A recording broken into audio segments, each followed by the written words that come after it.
اور پہلے کے دور کی بات ہے، بہت بڑے عاشق رسول ہے حضرت مولانا عبد الرحمن جامی رحمت اللہ علیہ، علامہ عبد الرحمن جامی بہت بڑے عاشق رسول، یہ ہر سال جاتے تھے حضور علیہ السلام کی بارگاہ میں، ہر سال جب بھی واپس لوٹنے کا وقت آتا تھا تو آقا کی جالیوں کے پاس کھڑے ہو کہتے تھے کہ یا رسول اللہ اب میں جا رہا ہوں، کیا میں جا سکتا ہوں؟ تو قبر انور سے آواز آتی تھی بس سلامت روی وہ باز آئی، جاؤ خیر سے جاؤ آئندہ پھر آنا۔ وہ پھر آتے تھے۔ جب ان کی زندگی کا آخری سفر تھا تو گئے اور کہا کہ حضور جا رہا ہوں، تو قبر انور سے بس اتنی آواز آئی بس سلامت روی خیر سے جاؤ۔ بہت روئے، باز آئی نہیں فرمایا کہ پھر آنا نہیں فرمایا، پھر اس کے بعد وہ کبھی نہ آ سکے اور ان کا وصال ہو گیا۔ حضور علیہ السلام کی بارگاہ میں جب وہ جاتے تھے تو اگر ان کو بھوک بھی لگتی تھی تو کہتے تھے آقا آپ کا مہمان ہوں، بھوکا ہوں، مجھے کچھ کھلائیے۔ عشق والوں کا اپنا انداز ہوتا ہے، حضور مجھے کچھ کھلائیے۔ بس آنکھ بند ہو گئی، نیند آ گئی، نیند طاری ہو گئی، آقا خواب میں آئے، روٹی لے کر آئے، روٹی کا لقمہ اپنے ہاتھ سے کھلائے اور اپنے ہاتھ سے کھلا کر کے بقیہ جو روٹی تھی وہ ہاتھ میں دے دی اور ہاتھ میں دے کر کہا اچھا میں چلتا ہوں۔ عبد الرحمن جامی کہتے ہیں کہ حضور گئے، میری آنکھ کھل گئی تو جو روٹی کا لقمہ میرے منہ میں کھلایا تھا وہ میرے منہ میں موجود تھا اور جو میرے ہاتھ میں روٹی دی تھی وہ میرے ہاتھ میں موجود تھی۔ حضور زندہ ہیں۔ اب چونکہ بات حضور کے روضے کی آئی ہے تو ایک واقعہ علامہ عبد الرحمن جامی کا مجھے اور یاد آیا کہ حضور کے دربار میں ہم جب جاتے ہیں تو جب ہم تیاریاں کرتے ہیں یہ سب انہیں سب پتہ ہوتا ہے، سب معلوم ہوتا ہے، ان کو سب خبر ہوتی، بلکہ ان کے بلائے بغیر کوئی جاتا ہی نہیں، ان کے بلائے بغیر کوئی جاتا ہی نہیں۔ مجرم بلائے آئے ہیں جاؤ کا ہے گواہ، پھر رد ہو کب یہ شان کریموں کے در کی ہے۔ تو حضور کے بلائے بغیر کوئی جا نہیں سکتا، جنہیں کوئی وہ کہتا ہے مالدار چلے، یہ چلے وہ چلے، کوئی الے چلے کچھ نہیں، جن کو انہوں نے یاد کیا اور بلایا بس وہی جاتا ہے۔ کوئی مالدار نہیں جا سکتا، نہ کوئی غریب جا سکتا ہے، نہ کوئی عہدے دار جا سکتا ہے، نہ کوئی حمال جا سکتا ہے، وہ جس کو بلائے وہی جا سکتا ہے۔ اب علامہ عبد الرحمن جامی ہر سال جاتے تھے۔ ایک سال انہوں نے کیا کیا، اچھا جب جاتے تھے تو کوئی نہ کوئی نعت لکھ کر لے جاتے تھے ساتھ میں۔ ایک سال ایسا ہوا نعت لکھی اور وہ نعت وہ والی نعت ہے، بہت خوبصورت نعت ہے، تنم فرسودہ جاں پارا ز ہجراں یا رسول اللہ۔ یہ نعت جو لکھی وہ فارسی میں، تنم فرسودہ جہاں پارا ز ہجراں یا رسول اللہ، دلم پشمردہ آوارا ز اسیاں یا رسول اللہ، چو سوے من گزر آری منے مسکیز ناداری، فدائے نقش نالینت کنم جا یا رسول اللہ۔ کہتے ہیں یا رسول اللہ اگر آپ میرے گھر آئیں گے، میں تو مسکین ہوں، فقیر ہوں، غریب آدمی ہوں، میں آپ کو کیا دے سکتا ہوں، لیکن اتنا ضرور کروں گا جب آپ میرے گھر آئیں گے کہ آپ کی نالین کا جو نقش میرے گھر کے دروازے پر میرے آنگن میں پڑے گا، آپ قدم رکھیں گے تو نالین کا وہ عکس جو ہے، نالین کا نقش جو ہے وہ میرے گھر کے آنگن میں پڑے گا تو میں اس پر اپنی جان قربان کر دوں۔ فدائے نقش نالینت کنم جا یا رسول اللہ، چسوے من گزر آری من مسکیز ناداری۔ اور کہتے ہیں ز جام خب تو مستم بزنجیرے تو دل بستم، نمی گویم کے من ہستم سخندہ یا رسول اللہ۔ یا رسول اللہ آپ نے اپنی محبت کا جام مجھے پلایا ہے اور میرا دل آپ کی محبت کی زنجیر میں بندھا ہوا ہے، میں تھوڑی یہ دعویٰ کرتا ہوں کہ میں بہت بڑا شاعر ہوں اور میں بہت بڑا لکھاری ہوں، میں کچھ بھی نہیں ہوں، بس آپ کی جام میں میں مست ہوں، کہتے ہیں۔ اور پھر مقطع میں کہتے ہیں کہ چو بازوے شفاعت را کشائی بر گناہ گارا، مکن محروم جامی را دراں یا رسول اللہ۔ آقا جب آپ شفاعت کے بازو قیامت کے دن اپنے گنہگاروں پر پھیلائیں گے تو آپ اپنے جامی کو بھول مت جانا۔ اور ایک بات اور کہتے ہیں وہ چو روزے وہ کہتے ہیں کہ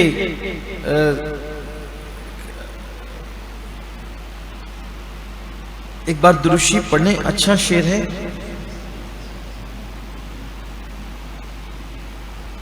اللہم صلی علی سیدنا مولانا محمد معدن الجود والکرم وآلہ واصحابہ وبارک وسلم. صلاۃ و سلام علیکہ یا رسول اللہ، صلاۃ و سلام علیکہ یا رسول اللہ. اس کا مفہوم یہ ہے کہ یا رسول اللہ میرا چہرہ گناہوں کی وجہ سے سیاہ ہو گیا ہے، میرا چہرہ گناہوں کی وجہ سے سیاہ ہو گیا ہے اور میں بہت شرمندہ ہوں اور شرمندہ ہوں اور شرمندہ ہوں. اس طرح کی نعت انہوں نے لکھی آقا کریم صلی اللہ علیہ وسلم کی بارگاہ میں کہ میں وہاں جا کے پڑھ کے سناؤں گا، آقا کو روضے پہ پڑھ کے سناؤں گا. اب یہ آئے تو چونکہ یہ رہنے والے ایران کے تھے، آئے تو اللہ کے رسول علیہ السلام مدینہ منورہ کے جو حاکم تھے، حاکم مدینہ، ان کے خواب میں آقا ہے کہا کہ عبد الرحمن جامی نام کا ایک شخص آ رہا ہے اور اس کو آنے نہیں دینا، وہ آئے تو اس کو واپس کر دینا، اس کو بولنا کہ آپ واپس جا، تو نہیں آ سکتا. تو وہاں وہ جہاں سے ایران کے لوگ آتے تھے تو اس طرف چوکی بٹھا دی. حاکم مدینہ نے کہا کہ بھئی دیکھو تم نہیں آ سکتے، لیکن اب وہ بہت بڑے عاشق رسول، ان کے عشق کی بات کریں تو کیا کریں اور کیسے کریں، لیکن بہت زبردست عاشق رسول. انہوں نے کیا کہ رستہ بدل دیا، یمن کی طرف سے جو راستہ آتا تھا ادھر سے آئے. تو سرکار نے کہا دیکھو وہ راستہ بدل کے اب یمن کی طرف سے آ رہا ہے، اس کو روکو کہ وہ نہ آئے. پھر واپس کر دیا. پھر شام کی طرف سے، پھر خواب میں آ کے کہا کہ دیکھو اب وہ شام کی طرف سے آ رہا ہے. پھر انہوں نے کہا ایک کام کرتے ہیں، جدھر سے جاتا ہوں یہ چوکی والے مجھے پکڑ لیتے ہیں. تو ایک لکڑ ہارا جو مدینہ منورہ کا رہنے والا تھا، اس کو کہا کہ تو جتنے چاہے پیسے لے لے، تو لکڑیاں کاٹ کر کے جب مدینے کے بازار میں لے کے جائے گا تو ایک کام کر کے لکڑیوں کے بیچ میں مجھے چھپا کے باندھ لے اور گٹھا اپنے سر پہ رکھ لے اور جانا اور حضور کے روضے کے پاس یہ گٹھا کھول دینا تاکہ میں سلام کروں. پھر آقا خواب میں کہا کہ اب وہ لکڑے کے گٹھے میں بند کرا، یہ بھی پتا ہے اور کوئی غیب کیا تم سے نہا ہو بھلا، جب نہ خدا ہی چھپا تم پہ کروڑوں درود. اب وہ گٹھے میں بند کرا رہا ہے. اب حاکم مدینہ کو آ گیا غصہ کہ اس کو بار بار بولتا ہوں نہیں آنا، پھر آتا ہے، پھر بولتا ہوں نہیں آنا. اب یہ اس طرح کے کام کر رہے ہیں. اور لکڑی کا گٹھا پکڑا، کھولا تو وہ مل گئے، اٹھا کے جیل میں بند کر دیا. جب جیل میں بند کیا تو اللہ کے حبیب علیہ السلام حاکم مدینہ کے خواب میں تشریف لائے. پھر آئے خواب میں اور آئے تو اب ناراض تھے. اللہ کے رسول علیہ السلام ناراضگی چہرے پہ ظاہر.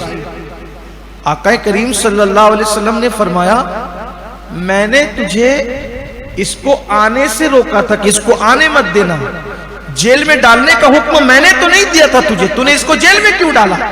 کہ یا رسول اللہ مجھے معاف کر دیں، میں تو یہ سوچ رہا تھا کہ یہ شخص جو ہے وہ حضور کو اذیت پہنچاتا ہوگا، گنہگار ہوگا، حضور اس کو پسند نہیں کرتے، اس لیے آپ آنے نہیں دینا چاہتے، تو میں نے جو ہے وہ اس کو اٹھا کے جیل میں ڈال دیا. رستے بدل کے آ رہا تھا.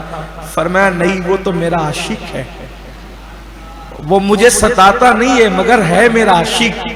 اس نے ایسا کلام لکھا ہے کہ اگر وہ میرے روضے پر آ کر پڑھ دے تو مجھے قبر سے نکل کر اس سے ملاقات کرنی ہوگی.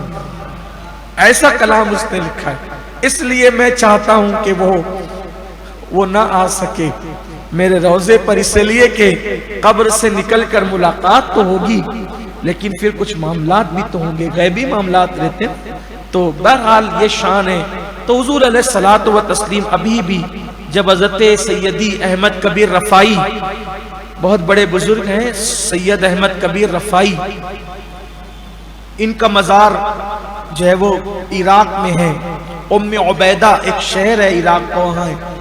جب وہ گئے حضور کے مزار پر تو کہا السلام علیکم یا جدی، سادات میں سے تھے، امام حسین کی اولاد میں سے، السلام علیکم یا جدی، اے میرے دادا جان آپ پر سلام ہو۔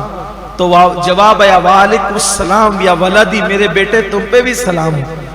تو احمد کبیر رفاعی نے کہا ایسے نہیں ہوگا حضور، میں تو سلام آپ کی بارگاہ میں بھیجتا ہوں ہمیشہ، اور اپنی روح کو بھیجتا ہوں، آج میں جسم کے ساتھ آیا ہوں سلام پیش کرنے، تو میں بھی آپ کا جسم اطہر دیکھنا چاہتا ہوں، اب صرف پردے سے جواب نہیں سننا چاہتا بلکہ آپ سے مصافحہ بھی کرنا چاہتا ہوں، اب ہاتھ بڑھائیے اور مجھ سے مصافحہ کیجئے۔ تو لوگوں نے دیکھا کہ ان کی عرضی پر قبر انور سے حضور کا ہاتھ باہر آ گیا، اور حضور علیہ السلام نے ان سے مصافحہ کی۔ جس وقت قبر انور سے ہاتھ باہر آیا اس وقت مسجد نبوی شریف میں سرکار غوث اعظم بھی موجود تھی، اور تقریباً 700 اولیاء کرام موجود تھی۔ یہ حضور کی شان، جو ادب کرتے ہیں وہ کرتے ہیں، لیکن آج جو لوگ جا رہے ہیں اللہ ماشاءاللہ چپل پٹکیں گے، چلا چلا کے بات کریں گے، اور اب تو سیلفی، ایسا لگتا ہے کہ دین دھرم سے سب سے بڑھ کر سیلفی ہوگی، جو ملا سیلفی، نہ گنبد خضرا کی طرف پیٹ ہو رہی ہے اس کا کوئی خیال نہیں، روض اطہر کی طرف پیٹ ہو رہی ہے اس کا کوئی خیال نہیں۔ یہ سب حالات اللہ لوگوں پہ رحم فرمائے۔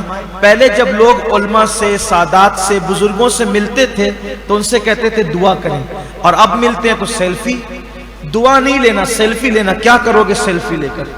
لوگوں کا یہ حال ہے، اللہ رحم و کرم فرمائے۔